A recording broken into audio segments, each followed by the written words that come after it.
Hello दोस्तों, मैं रिवान नसीम आप सभी का स्वागत करता हूँ रिवान नसीम सॉल्यूशंस में। दोस्तों, पिछली क्लास में हम लोगों ने 3.7 तक कर लिया है था और आज जो है विविध वाली एक्सरसाइज करने जा रहे हैं। ठीक है, चैप्टर जो है वो है दो चर वाले रैखिक समीकरण युग्म। तो इसमें जो पहला क्वेश्चन है हमारे पास वो क्या है कि रेखाओं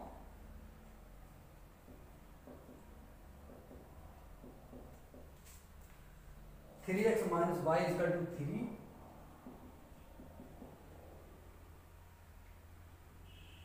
2x minus 3y is equal to 2, x plus 2y is equal to 8।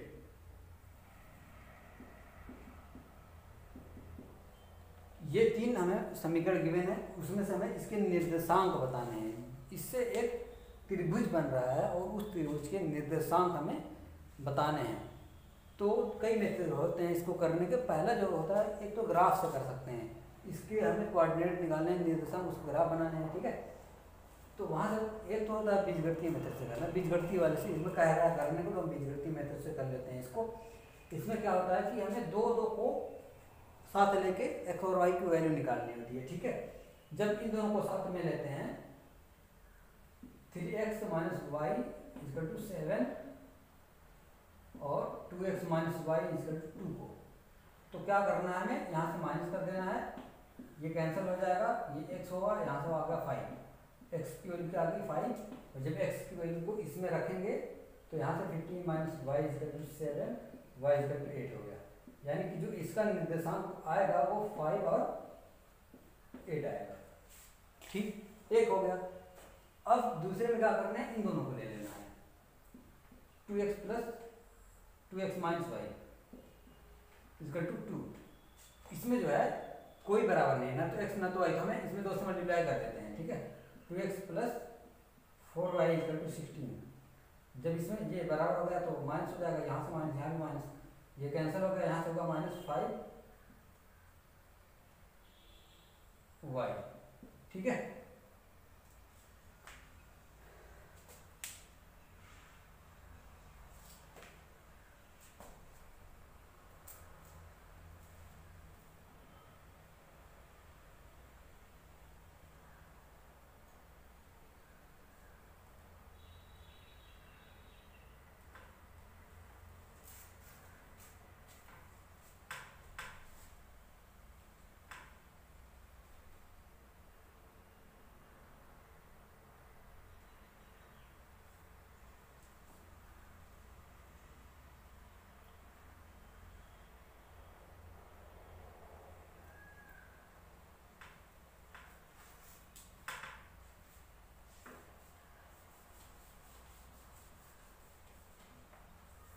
तो दूसरे में क्या करेंगे, इन दोनों को ले लेंगे, 2x minus y is equal to 2 और x plus 2y is equal to 8 को।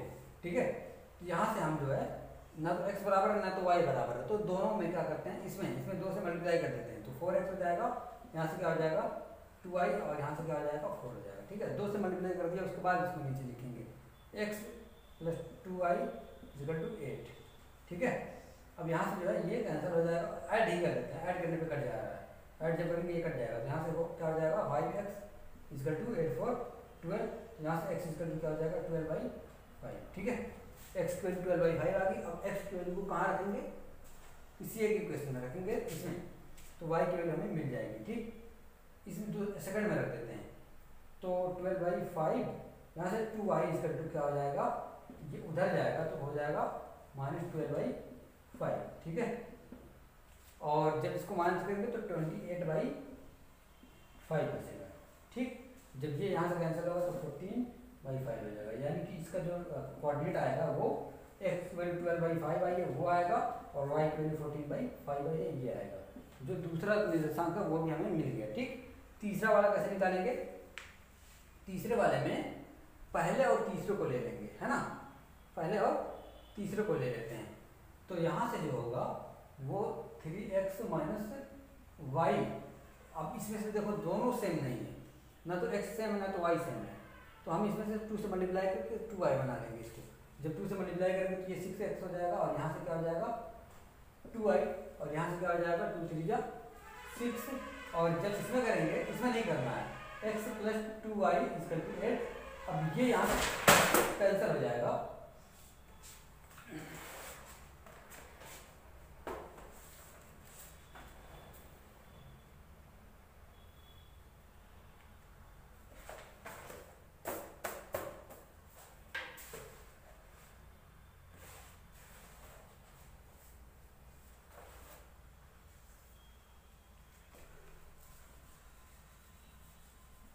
इसमें 2 से मल्टीप्लाई करके इसको क्या कर लेंगे, बराबर कर लेंगे। ठीक है, 3x यहाँ से 6x हो जाएगा, यहाँ से 2y इक्वल टू 6, और यहाँ से जो होगा वो x minus plus 2y equal to 8 हो जाएगा। अब यहाँ से ये कैंसिल हो जाएगा, तो यहाँ से 7x equal to 14, so x equal to 2। अब x इक्वल टू 2 आ गया, तो x इक्वल को हम यहाँ पे रख देते हैं, तो y क्या हो जाएगा, जब यहाँ पे रखेंगे 2, ये हो जाएगा 3। तो यहाँ पे जो हमें कोऑर्डिनेट मिला वो क्या मिला, 2 और 3 मिला। तो जो पूरे कोऑर्डिनेट मिले हमें क्या क्या मिले हैं, एक तो यहाँ पे मिला था, ये दोनों मिले थे 5, 8 है ना, और एक मिला था 12/5, 14/5, और एक मिला 2 और 3। यही तीनों कोऑर्डिनेट है उसके। ठीक, इस तरह से करना है इसको। सेकंड क्वेश्चन क्या कह रहा है कि समीकरण x equal to 3, x equal to 5 और 2x minus y minus 4 equal to 0 के आलेख खींचिए। इन रेखाओं और x अक्ष द्वारा बनाए गए चतुर्भुज का क्षेत्रफल ज्ञात करना है। हमारे पास जो कोऑर्डिनेट गिवन है वो x equal to 3 and x equal to 5 है। ठीक है, 3 है यहाँ पे, और एक है x इक्वल टू 5। तीसरा जो लाइन गिवन है वो क्या है, 2x minus y equal to -4 है यहाँ पे, उसके बाद 0 है। ठीक है, तो इन तीनों से हमें क्या करना है, आलेख बनाना है, और उसमें जो चतुर्भुज बन रहा होगा उसका हमें एरिया बताना पड़ेगा। ठीक है, तो सबसे पहले जो है जो गिवन है उसको हम निकाल लेते हैं। x इक्वल टू 3 है, 1 2 3 यहाँ पे हो गया, 3 0। x इक्वल टू 5 है, ये यहाँ पे हो गया, 5 0 हो गया। ठीक है, तो 2 पॉइंट हमें मिल गए यहाँ है ना, और इससे हमें चतुर्भुज बनाना है इसकी हेल्प से। तो एक बार x की वैल्यू को यहाँ रख देते हैं, जो x इसमें गिवन है, तो जब इसमें रखेंगे तो 6 minus y minus 4 equal to 0, और y इक्वल टू क्या हो जाएगा, माइनस y इक्वल टू 2 हो जाएगा। ठीक है, जब x की वैल्यू को 3 रखा गया है तो y की वैल्यू क्या आ गई है, 2 आ गई है। y की वैल्यू 2 यहाँ पे पड़ेगी, यहाँ पे x पे 3 तो y पे 2 यहाँ पे आएगा। क्लियर, ये हो गया है 3 2, और x की वैल्यू को जब 5 रखेंगे, x की वैल्यू को 5 रखेंगे तो ये हो जाएगा 10, ये हो जाएगा माइनस y, ये हो जाएगा 4, तो y इक्वल टू हो जाएगा 6। जब x की वैल्यू को 5 रखा गया तो y 6 आया, 3 4 5 6, यानी कि ये यहाँ पे पड़ेगा, यहाँ पे। तो हमें जो है इन सारे पॉइंट को क्या कर देना है, मिला देना है। ऐसे क्या बन रहा है, चतुर्भुज बन रहा है, ये एक ट्रेपेजियम बन रहा है, समलंब चतुर्भुज बन जा रहा है। ठीक है, चतुर्भुज ही तो है, उसमें ये उसी की कैटेगरी में है, समलंब भी चतुर्भुज की कैटेगरी में। चतुर्भुज में 4 भुजा है, बस 1 2 3 4 होती है, यहाँ पे भी 4 है। ठीक है, अब इसका क्षेत्रफल कैसे निकालेंगे, ये दूरी 6 है, ये दूरी 3 है, 2 है, और ये दूरी कितना है, ये भी तो 2 ही है, 3 से 5। और हमें पता है कि जो समलंब चतुर्भुज होता है उसका जो क्षेत्रफल होता है, समलंब चतुर्भुज का जो क्षेत्रफल होता है वो क्या होता है,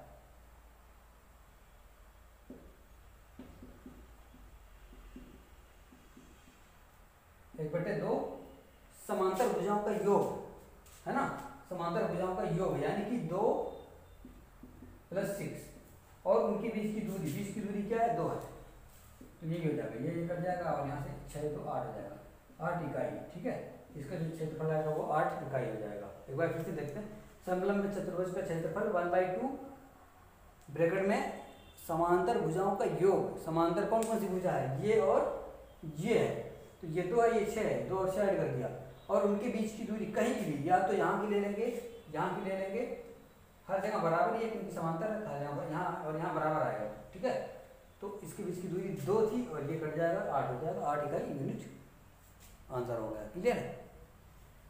अब तीसरा क्वेश्चन देखते हैं, इसमें क्या है, कह रहा है कि समीकरण 5x minus y equal to 5 और 3x minus y equal to 3 के ग्राफ कीजिए इन रेखाओं और y एक्सिस से बने त्रिभुज के शीर्षों के निर्देशांक की ज्ञात कीजिए और इस प्रकार बने त्रिभुज के क्षेत्रफल का परिकलन कीजिए।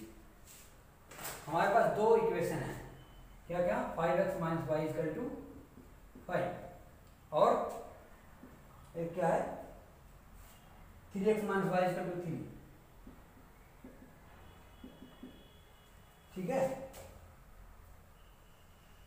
तो इसमें जो है हमें क्या करना है होगा कि इसका निर्देशांक निकालना होगा। निर्देशांक हमें पहले से पता है कि कैसे निकालते हैं, प्रीवियस एक्सरसाइज में हमने पढ़ लिया। अगर जिन लोगों ने नहीं पढ़ा वो वीडियो पिछले 3.1 और 2 एक्सरसाइज की देख सकते हैं। ठीक है, x और y हो गया, x की वैल्यू को 0 रख दिया जाता है। जब y x वैल्यू को 0 रखेंगे 5x 0 हो जाएगा, y की वैल्यू -5 हो जाएगी। y को 0 रख देते हैं तो क्या हो जाता है, y 0 हो जाएगा, 5x = 5 x = 1। इसमें आते हैं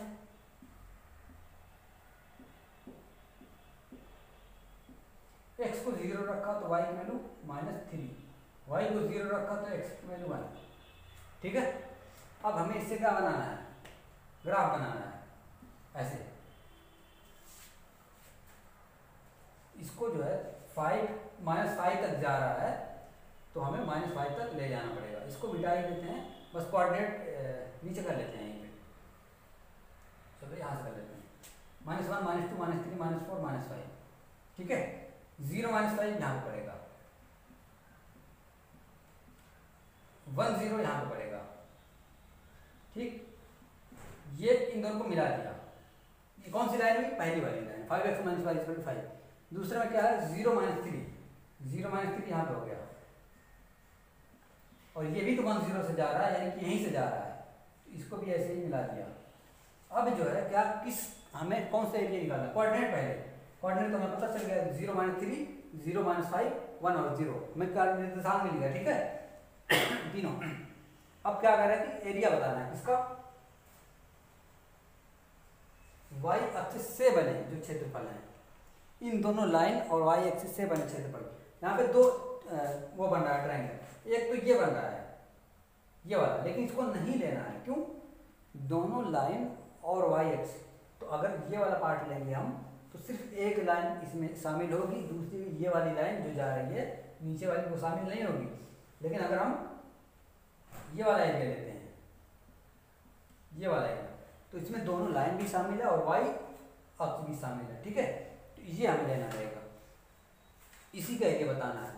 अब हम ये जानते हैं कि जब त्रिभुज का एरिया पूछता है तो त्रिभुज का एरिया क्या होता है,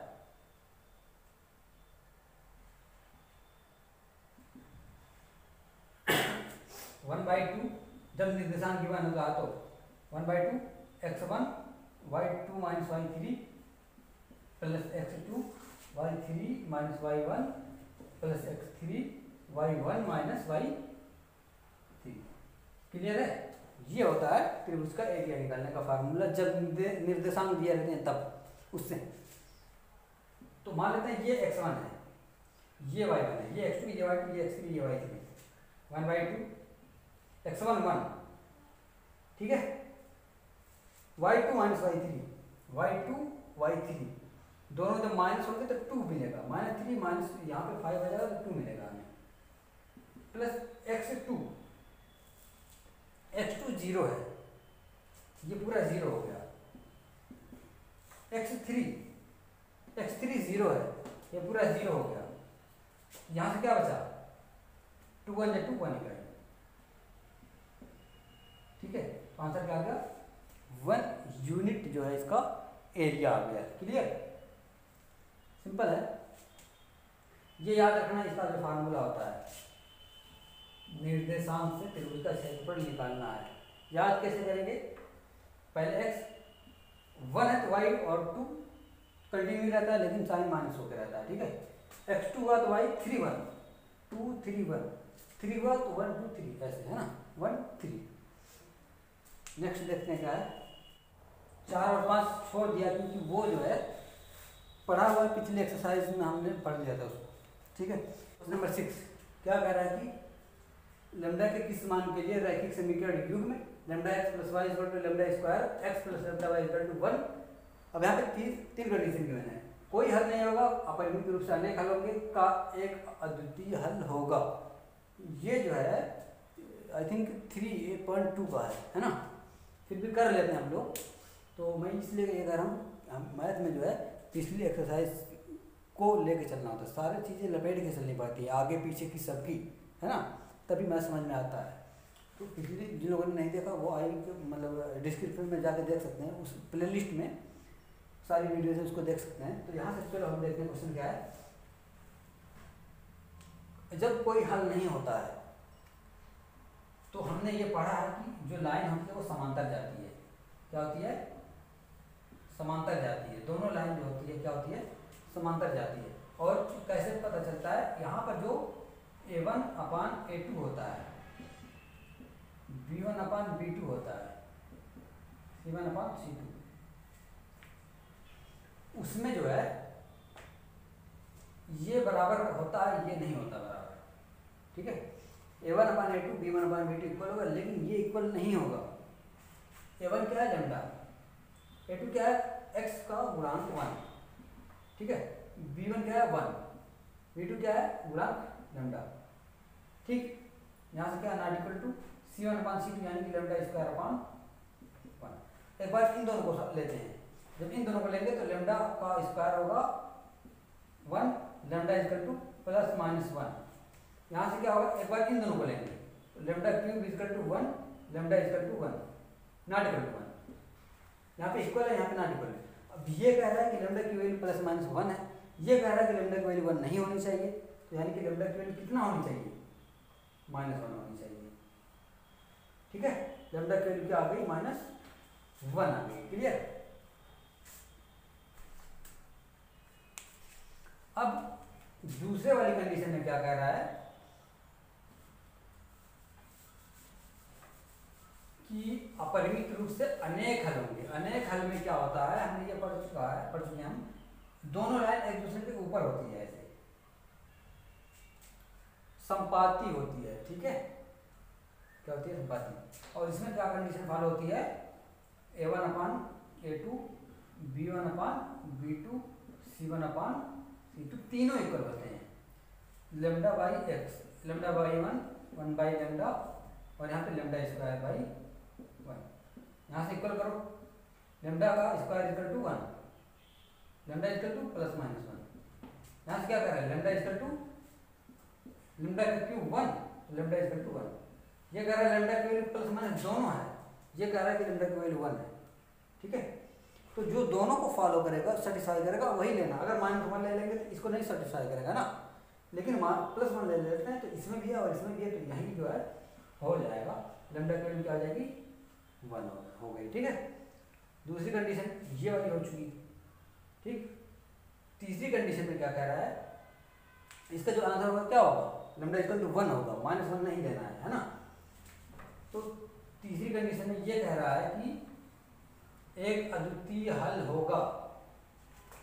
एक अद्वितीय हल में क्या होता है कि दोनों लाइन एक दूसरे को एक पॉइंट पर इंटरसेक्ट करती है। यहाँ पे कहीं एग्जाम्पल करेगी, ऊपर नीचे किसी भी क्वाड्रेंट में, क्वाड्रेंट चारों में से कहीं एक जगह पे इंटरसेक्ट करेगी। ठीक है, और इसमें जो कंडीशन फॉलो होगी वो ये होती है A1/A2 not equal to B1/B2 not equal to C1/C2।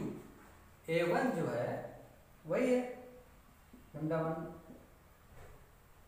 1 lambda square.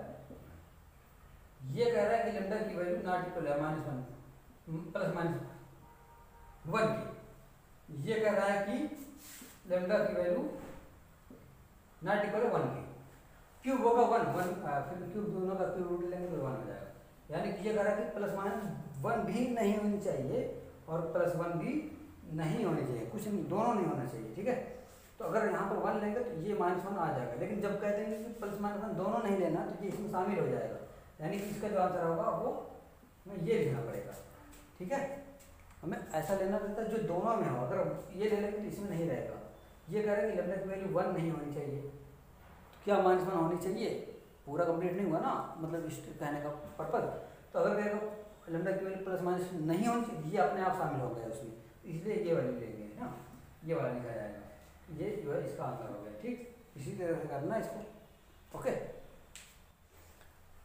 Next जो क्वेश्चन है हमारा, नेक्स्ट क्वेश्चन क्या कह रहा है कि दो मित्रों अनी और बीजू की आयु में 3 वर्ष का अंतर है। अनी के पिता धर्म की आयु अनी की आयु की दोगुनी और बीजू की आयु अपनी बहन की कैथी की आयु की दोगुनी है। कैथी और धर्म की आयु का अंतर 30 वर्ष है। अनी और बीजू की आयु ज्ञात कीजिए। मान लेते हैं कि यहाँ पे जो है ये क्या है, अनी है ना, ये बीजू है। इन दोनों की जो एज है उसका अंतर जो है, ये x है ये y है, इसका अंतर जो है 3 वर्ष है। पहला इक्वेशन, इसकी एज मान लेते हैं x थी, इसकी एज मान लिया y थी, दोनों की एज का अंतर 3 हो गया। ठीक है, अब ये कह रहा है कि धर्म की आयु है ना, अनी के पिता हैं धर्म, अनी के पिता हैं धर्म, इनकी जो आयु है वो अनी की योग की दुगनी है। तो जो धर्म है उनकी एज क्या हो जाएगी, उनकी एज 2x हो जाएगी। ठीक है, क्योंकि इसका दोगुना है। और यहाँ पे जो क्या कहते हैं, कैथी, ये है कैथी। ठीक है, इसकी एज जो है अपने, ये इसकी बहन कैथी, इसकी एज इसकी दोगुनी है। तो यहाँ पे y करना, y/2 करना पड़ेगा, क्योंकि बीजू की एज अपनी बहन की दोगुनी है। तो इसकी 1/y/2 रही होगी, तब उसका दोगुना ये y हुआ होगा। ठीक है, और इन दोनों की एज जो है का अंतर 30 वर्ष है। इन दोनों की एज का अंतर क्या है, 30 है। ठीक है, तो एक इक्वेशन यहाँ से हमें मिलेगा। ऐसे जब क्रॉस मल्टीप्लाई करेंगे तो 4x हो जाएगा, और यहाँ से y हो जाएगा, और यहाँ से जब क्रॉस होगा तो 16। ये हो गया दूसरा इक्वेशन। ये पहला इक्वेशन, ये दूसरा इक्वेशन, इन्हीं दोनों इक्वेशन को हमें सॉल्व कर लेना है। ठीक है, तो वहाँ से जो उसकी वैल्यू होगी वो आ जाएगी। देखते हैं, x - y = 3, 4x - y = 60। Add कर दिया हमने, इसको सब्ट्रैक्ट कर दिया। ठीक है, ये कैंसिल हो गया, -3x = -57, minus cancel, x = 19, x = क्या आ गया, 19 आ गया। तो y = क्या हो जाएगा, जब फर्स्ट में इसमें रख देंगे तो y = 22 हो जाएगी। x हमने किसको माना था, अनी की, तो अनी की ये एज हो जाएगी, अनी की एज। ठीक है, अनी की आयु हो गई, उम्र हो गई। और ये y किसको माना था हमने, बीजू को माना था। तो बीजू की जो एज हो जाएगी क्या हो जाएगी, बीजू की आयु हो गई। ठीक है, 22 वर्ष हो गई। दोनों 19 और 22 हो गए। ठीक, अब चेक करने को कर सकते हैं, दोनों का डिफरेंस 19 और 22 का 3 हो गया है ना। और दूसरे वाले कंडीशन में रखेंगे तो सेटिस्फाई इसको करेगा। क्लियर है, तो उसी तरह से हमें चेक करने की जरूरत नहीं पड़ती जब इस पूरे प्रॉपर उससे किए रहते हैं ट्रेडिशन से। नेक्स्ट क्वेश्चन देखते हैं, क्वेश्चन नंबर 9।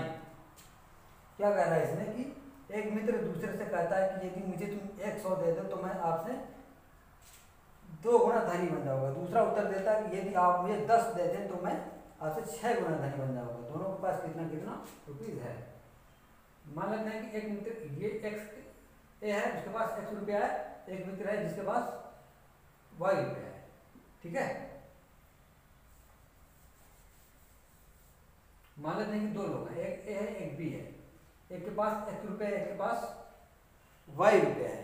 ठीक है, तो ये जो है ये कह रहा है इससे कि अगर तुम मुझे 100 रुपये दे दो तो मैं तुमसे 2 गुना धनी हो जाऊंगा।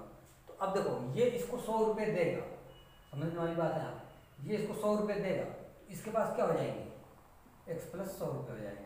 अगर अभी 100 रुपया है, मान लेते हैं उसकी वैल्यू x है, तो x जब ये 100 दिया तो x + 100 हो गया। इसने 100 रुपये दे दिया है तो 100 रुपये इसके पास कम हो जाएंगे कि नहीं हो जाएंगे, कम हो जाएंगे। तो y - 100। अब ये कह रहा है मैं 2 गुना धनी हो गया तुमसे। अब ये कह रहा है कि मैं 2 गुना धनी हो गया तुमसे। ये ठीक है, अगर बराबर इसको करना तो इधर 2 से मल्टीप्लाई करना पड़ेगा। ठीक, कम की तरफ करते हैं, ये कम हो गया है ना, देने के बाद।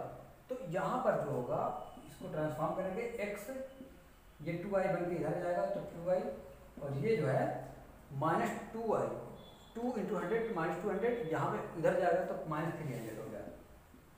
पहला इक्वेशन, एक समीकरण बना। दूसरा समीकरण कैसे बनेगा, ये कह रहा है ये इससे तुम मुझे 10 रुपये दे दो तो मैं तुमसे 6 गुना हो जाऊंगा। चलो इसने 10 रुपये दे दिया उसको, 10 इसने दिया तो 10 इसके पास क्या हो गए, कम। पहले 100 रुपये थे, एक्स थे, अब 10 कम हो गए। इसके पास पहले वाई थे, अब 10 ज़्यादा हो गए। ये 6 गुना हो गया उसका। कितना गुना हो गया, 6 गुना। ये 6 गुना है तो कम वाले की तरफ से मल्टीप्लाई करना पड़ेगा, तब ये बराबर होगा। 6x, ये इधर आया तो minus Y, 6x minus Y इसका क्या हो जाएगा, यहाँ से 60 है, यहाँ से 10 है तो 70 हो जाएगा, जब इधर राइट में जाएगा। इक्वेशन सेकेंड, ठीक है। अब हमें इसको सॉल्व करके x और y की वैल्यू निकालनी है। तो यहाँ से जो होगा कोई बराबर नहीं है, इसलिए सॉल्व नहीं होगा। यहाँ पे अगर हम 2 से मल्टीप्लाई कर दें, 2 से क्या कर दें मल्टीप्लाई, उसके बाद ये 2y हो जाएगा तो माइनस कर दें, माइनस प्लस माइनस, तब सेम हो जाएगा। ये 2y और ये मल्टीप्लाई कर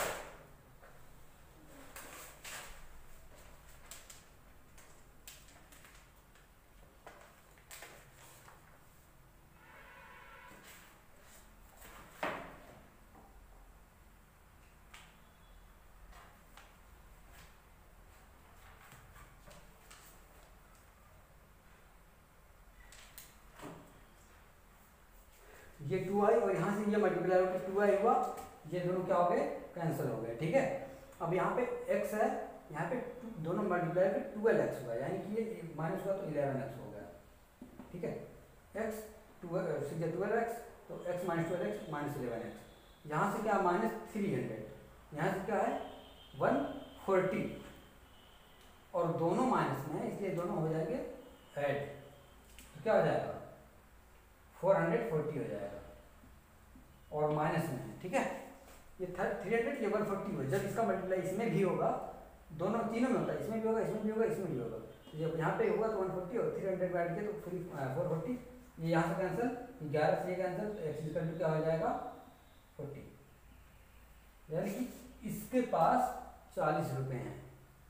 अब x की जो वैल्यू है किसी एक में रखें, इसकी y की वैल्यू निकालते हैं, ठीक है। जब इसमें रख के निकाला जाएगा तो क्या हो जाएगा, 3 यहाँ पे रख देते हैं, 40 माइनस 2y इसका टू माइनस 300, ये 2y उधर गया, ये 3 इधर आया तो 340 हो गया, इसका टू 2y, ठीक है। सो y इसका टू क्या हो गया 170, यानी कि इसके पास 170 रुपीज़ हैं, इसके पास 40 रुपीज़ हैं, ठीक है। अब देखो चेक कैसे करेंगे, अगर यहाँ 100 रुपये ये देगा, 140 होगा, यहाँ पे 70 2 गुना है, अगर ये इसको देगा ये 30 हो जाएगा, ये 80 हो जाएगा, 180 हो जाएगा, 6 गुना है, ठीक है। फिर ये तो x की वैल्यू 40 हो गई, यानी कि एक के पास 40 रुपये हैं, y की वैल्यू 170 हो जाएगी, यानी b के पास 170 रुपये हैं, ओके। अगला क्वेश्चन क्या कह रहा है कि एक कक्षा में विद्यार्थियों को पंक्तियों में खड़ा कर होना है, यदि पंक्ति में 3 विद्यार्थी अधिक होते तो एक पंक्ति कम होती, यदि पंक्तियों में 3 विद्यार्थी कम होते तो 2 पंक्तियां अधिक बनती। कक्षा में विद्यार्थियों की संख्या ज्ञात कीजिए। तो यहाँ पर जो है हम लोग क्या करते हैं, मान लेते हैं कि पंक्तियों की संख्या x है, जो हमें पूछता है वही x उसको मान लेते हैं, ठीक है। माना पंक्तियों की संख्या क्या है, अच्छा इसमें विद्यार्थियों की संख्या पूछा है, आ जाएगा तब भी x है, ठीक है। और प्रत्येक पंक्तियों में बच्चों की संख्या क्या है, प्रत्येक पंक्तियों में विद्यार्थियों की संख्या क्या हो जाएगी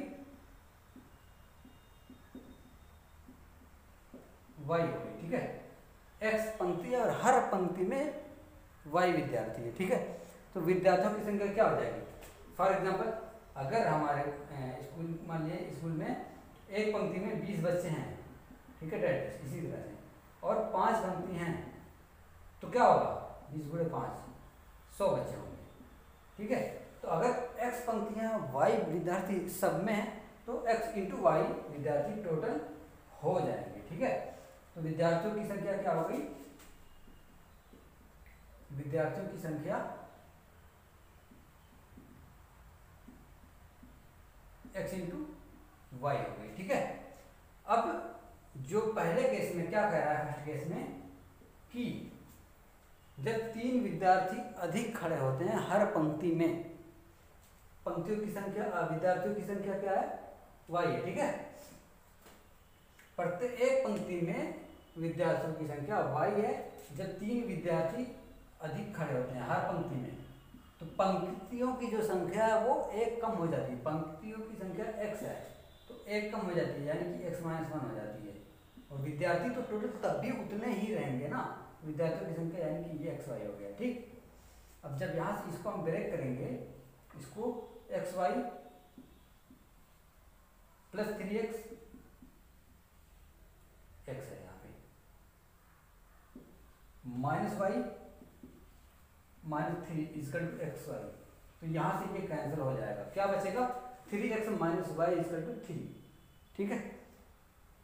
ये फर्स्ट हो जाएगा। सेकंड में क्या कह रहा है कि जो विद्यार्थियों की संख्या है वो 3 बढ़ा दी जाए।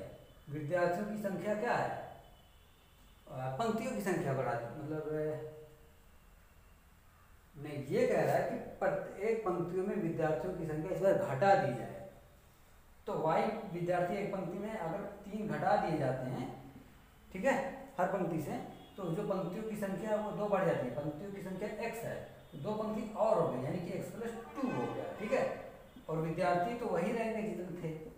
यहाँ से भी जब इसको मल्टीप्लाई करेंगे तो क्या हो जाएगा, xy minus 3x plus 2y minus 6 equal to xy, और ये हो जाएगा कैंसल, ठीक है। अब हमारे पास 2 इक्वेशन आए हैं, कौन कौन से, एक तो 3x minus Y is equal to 3 आया है माइनस 6, जो भी हो, minus 3x plus 2y minus 6 आया है। अब हम ये जो पहला इक्वेशन है, ये जो इक्वेशन है दोनों को यहीं पे सॉल्व कर देते हैं, ठीक है ना। इसको हटा दिया, कट चुका है ना, ये कट चुका है, इसको हटा दिया, और ये भी कट चुका है, इसका टू 0 कर दिया, ये भी कट चुका है, इसका टू यहाँ पे भी 0 कर दिया। अब हमारे पास जो ये इक्वेशन इसको ऐड कर देते हैं, तो ये ऐड करने पे कट गया, यहाँ से -1, यहाँ से +2 ऐड हुआ तो +1, यहाँ से दोनों ऐड हुआ तो क्या हो जाएगा 9, इसका टू 0, सो y इसका टू क्या हो गया 9, यानी कि पंक्तियों की संख्या 9 आ गई। अब विद्यार्थियों की संख्या क्या होगी टोटल, ये पूछा है, तो हमें सबसे पहले पता करना पड़ेगा कि एक पंक्ति में कितने विद्यार्थी थे, जो कि x की वैल्यू है, ठीक है। ये विद्यार्थियों की एक पंक्ति में विद्यार्थियों की संख्या है, ये हमें x निकालना पड़ेगा पहले, तो रख देते हैं इसमें 3x minus 9 minus 3 equal to 0, x equal to 4, है ना। यानी कि जो पंक्तियों की संख्या थी 4 थी, ठीक है, और हर पंक्ति में 9 विद्यार्थी थे, तो विद्यार्थियों की कुल संख्या क्या हो जाएगी, जो कि कितना थी xy थी, तो यहाँ पे जो है हम ला के रख सकते हैं विद्यार्थियों की संख्या, यहाँ पे 4 × 9, 4 × 9 क्या हो जाएगा 36 हो जाएगा, ठीक है। ये हमारा आंसर हो जाएगा, क्लियर है। विद्यार्थियों की संख्या क्या हो जाएगी 36, ओके।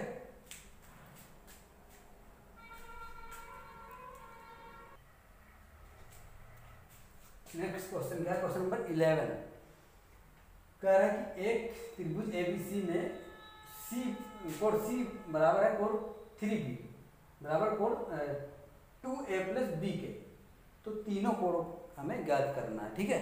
हमें ये पता है कि त्रिभुज के जो तीनों अंतःकोण होते हैं उनका योग क्या होता है 180 डिग्री का होता है, यानी कि A + B + C बराबर क्या हो जाएगा 180 हो जाएगा, क्लियर है। अब यहाँ से हमें जो है इसमें इसकी वैल्यू रखनी है और इक्वेशन बनाना है, तो कैसे रख सकते हैं, एक बार C की जगह पे रख देते हैं, B की जगह पे क्या रख सकते हैं, यहाँ से 2/3B है ना, C की जगह पर जो है C की जगह पे 3B रख दिया है हमने, ठीक, और B की जगह पर क्या रख दिया है 2/3 A + B, क्लियर है। कैसे हुआ, बी की प्लेस में क्या है यहाँ पे 3b इक्वल टू ये है, b इक्वल टू ये 3 नीचे आ जाएगा तो 2/3 a प्लस b, और c की जगह पे क्या है 3b, है ना, इक्वल टू कितना 180। अब यहाँ से इसको सॉल्व करके हमें इक्वेशन बनाना है। ये यहाँ से जब होगा 3 से मल्टीप्लाई कर देते हैं तो यहाँ से 3a हो जाएगा, यहाँ से 2a 5a, ये 3a और ये अंदर जब मल्टीप्लाई हुआ तो 2a हुआ, तो मिलके दोनों 5a हो गए। और यहाँ से जो है यहाँ से क्या हो जाएगा 2b प्लस 3b 5b, ठीक है। और यहाँ से ये भी तो इसमें मल्टीप्लाई होगा 18 3 54 540, so a plus b equal to 5 कम 5 0 8 108 हो गया, ठीक है। फर्स्ट इक्वेशन बन गया, क्लियर है। अब यहाँ से जो होगा, अच्छा एक चीज और है यहाँ पे मिस हो रहा है थोड़ा सा, देखो 2b प्लस ये 3 9b हो जाएगा, 11b यहाँ से होगा, यहाँ से 540 ही रहेगा, ठीक है 540 ही रहेगा, 5a प्लस 11b इक्वल 540, ये इक्वेशन में आएगा क्योंकि यहाँ पे 2b और ये 3 दीजिए 9b 2 और 9 11b हो गया, ठीक। ये तो फर्स्ट इक्वेशन इसका हो गया। सेकेंड इक्वेशन बनाने के लिए हमें क्या करना पड़ेगा, फिर से यही लेंगे a plus b plus c equal to 180। इस बार हमें सिर्फ b c की वैल्यू रख देंगे, c इक्वल टू 3b, ठीक है 180। तो यहाँ से क्या हो जाएगा a plus 4b equal to 180, ये हो गया सेकेंड, ठीक है। अब हमें इस दोनों इक्वेशन को सॉल्व करना है, तो यहाँ पे 5 से मल्टीप्लाई करना पड़ेगा तब ये बराबर होगा इसके। तो इसको जो है यहाँ पे 5 से मल्टीप्लाई कर ही देते हैं, 5a plus 20b equal to 18 बचे 90, 900 हो गया, ठीक है ना 900 हो गया, 5 से मल्टीप्लाई इसमें किया। और ये जो सेकंड वाला इक्वेशन था उसको नीचे लिख देते हैं, 5a plus 11b equal to 540। अब दोनों को सब्ट्रैक्ट कर दिया, ये वाला फर्स्ट वाला इक्वेशन है, ठीक है। सेकेंड में से ये जो है फर्स्ट को माइनस किया गया, 5 इंटू सेकेंड, 5 सेकेंड में 5 से मल्टीप्लाई किया, उसके बाद फर्स्ट को माइनस कर दिया गया है, ठीक है। अब यहाँ से जो है इसको सॉल्व कर लेना है, माइनस माइनस माइनस, ये होगा कैंसिल, यहाँ से 9b बचा और 360 बच गया यहाँ से, ठीक है। तो 20 का क्या हो जाएगा 20 का 40 हो गया, क्लियर। जब b की वैल्यू 40 आ गई है तो c कितना हो जाएगा, c जो है 3b के बराबर है, तो c equal to b 3 into 40 यानी कि 120 हो जाएगा c। तो a कितना हो जाएगा, यहाँ पे रख के निकाल सकते हैं a प्लस बी प्लस सी, तीनों मिलके 180 हैं, तो अगर ये दोनों मिलके 12 4 16 हो रहा है तो सी ए जो होगा कितना हो जाएगा 20 बचेगा। तीनों एंगल क्या हो गए ए बी और सी, जो तीनों एंगल थे वो कितना हो गया 20, बी हो गया 40, सी हो गया 120। ये बस एज्यूम करने के लिए, मतलब ऐसे मान लिया गया था, ये एग्जैक्ट ट्रायंगल नहीं बना, वरना सी की वैल्यू 120 आ रही, इसमें 120 का एंगल थोड़ी बन रहा है, बस उसको करने के लिए शो करने के लिए मतलब बना लिया था, ठीक है। तो यहाँ से जो एंगल है वो 20 40 और 120 आ गया। अब ऐड करके देखते हैं 12 4 16 तो 18 180 आ जा रहा है, तो यानी ठीक है, ठीक है। नेक्स्ट क्वेश्चन क्या कह रहा है कि ए बी सी डी एक चक्रीय चतुर्भुज है। चक्रीय चतुर्भुज का मतलब होता है कि वृत्त में जो है उसके चारों कॉर्नर होते हैं, वृत्त के परिधि पर होते हैं, ठीक है। इस चक्रीय चतुर्भुज के कोण ज्ञात कीजिए। तो यहाँ पे जो हमारे पास एक वृत्त है उसमें क्या बना हुआ है चतुर्भुज बना हुआ है, ठीक है। तो अगर यहाँ पे कौन इसका जो वृत्त क्या कहते हैं चतुर्भुज का कॉर्नर होगा वो वृत्त की परिधि पर होगा तो उसको चक्रीय चतुर्भुज बोलेंगे, ठीक है। तो यहाँ पर एंगल्स गिवन हुए हैं, हमें ये बताना कि कितने कितने डिग्री के हैं। एक चीज याद रखना कि चक्रीय चतुर्भुज के जो सम्मुख कोण होता है उसका योग 180 डिग्री का होता है, यानी कि a प्लस सी जो होगा वो 180 होगा, है ना। a के सामने c है उसका योग 80 होगा, b के सामने d है उसका योग 180 होगा। तो इसको ऐड कर देते हैं, इसमें क्या क्या है a क्या है 4y प्लस 20, c क्या है plus 4x plus minus minus हो गया 4x इसका 180, ठीक। तो 4y minus 4x is equal to 160, ये उधर गया 160 हुआ, y minus x equal to 40, ये पहला इक्वेशन बन गया। दूसरा इक्वेशन कहाँ से बनेगा, b plus d equal to 180, ठीक है। इन दोनों के समूह कोण b क्या होंगे, का योग 180 डिग्री का होगा, जो कि कितना कितना है 3y माइनस 5, यहाँ से क्या है माइनस 7x प्लस 5 180 डिग्री, यहाँ से 3y minus 7x is equal to, यहाँ से ये कैंसिल हो जाएगा, बचेगा 180, ये हो गया सेकंड, ठीक है। अब इसमें क्या करना है, हमें सॉल्व करना पड़ेगा, इसको किसको पहले ऑर्डिनेट रखो, इसमें 3 से मल्टीप्लाई करके क्या कर देते हैं subtract, 3y minus 3x is equal to 120, ये फर्स्ट इक्वेशन है। फर्स्ट में 3 से मल्टीप्लाई करके सब्ट्रैक्ट करना है सेकंड से, minus plus minus cancel, minus 4y, यहाँ से क्या हो गया माइनस 4x हो गया, ठीक है। और यहाँ से क्या हो गया 60 हो गया, सो x इक्वल टू क्या हो गया 15,